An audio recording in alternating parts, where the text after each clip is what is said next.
দর্শক জানাচ্ছিলাম operation devil হান্টের কথা। এবার অপারেশন ডেভিল হান্টের অংশ হিসেবে নোয়াখালী জুড়ে চলছে যৌথ বাহিনীর অভিযান। এ নিয়ে বিস্তারিত জানাতে এই মুহূর্তে আমাদের সঙ্গে যুক্ত হচ্ছেন সহকর্মী নাসিম শুভ। নাসিম শুভ, আপনার থেকে একটু জানতে চাই যে এখন পর্যন্ত নোয়াখালীতে কয়জনকে গ্রেফতার করা হয়েছে এবং অভিযান তো চলছে, তো এই সার্বিক পরিস্থিতি নিয়ে সেখানকার প্রশাসনই বা কি বলছে?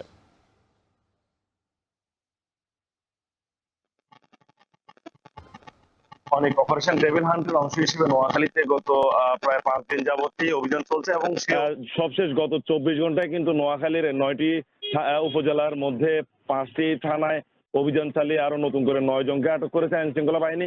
তো সব মিলিয়ে এখন পর্যন্ত তাদের অভিযান চলছে। নোয়াখালীর 9টি উপজেলার মধ্যে 8টি উপজেলা যেগুলো স্থলভাগে রয়েছে, সেই 8টি উপজেলায় সেনাবাহিনী এবং পুলিশ যৌথভাবে অভিযান চালাচ্ছে। বাকি একটি যে বিচ্ছিন্ন দ্বীপ উপজেলা রয়েছে হাতিয়ার, সেখানে নৌবাহিনী, কোস্টগার্ড, নৌ পুলিশের সমন্বয়ে এবং পুলিশের সমন্বয়ে কিন্তু অভিযান চলছে। তো হাতিয়াতে শুরু থেকে অভিযানটি সবচেয়ে বেশি জোরদার করা হয়েছে।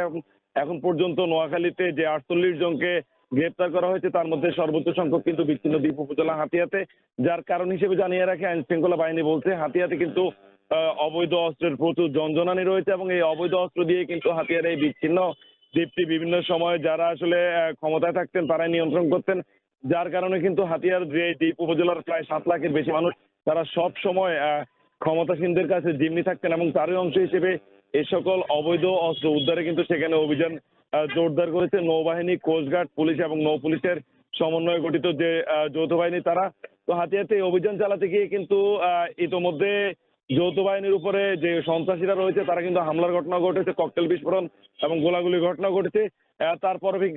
তারপরেই কিন্তু সেখানে আবার যে সন্ত্রাসীরা রয়েছেন তাদের কাছে প্রচুর অস্ত্র সহ তাদের অনেকজনকেও কিন্তু আইন শৃঙ্খলা বাহিনী গ্রেপ্তার করতে সক্ষম হয়েছে। তো আমি সব মিলিয়ে কথা বলেছি নোয়াখালীর যিনি পুলিশ সুপার রয়েছেন আব্দুল্লাহ আল ফারুক, তার সাথে তিনি জানিয়েছেন স্বরাষ্ট্র মন্ত্রণালয় যে অপারেশন ডেভিল হান্ট ঘোষণা দিয়েছে সেটির কার্যক্রম হিসেবে নোয়াখালীর শুধু ভাষান্তর থানা ছাড়া বাকি যে 9টি থানা রয়েছে সেই থানাগুলোতে আসলে তারা পুলিশ, তারা কিন্তু সেনাবাহিনী এবং যে অন্যান্য করে অভিযান করছে এবং দেশের পরিস্থিতি স্থিতিশীল রাখার স্বার্থে তাদের এই অভিযান কিন্তু অব্যাহত থাকবে বলেও পুলিশ সুপার আমাদেরকে জানিয়েছেন। তো অনেক এই ছিল আসলে নোয়াখালী থেকে অপারেশন ডেভিল হান্ট নিয়ে আমার কাছে এখন অবধি সব শেষ।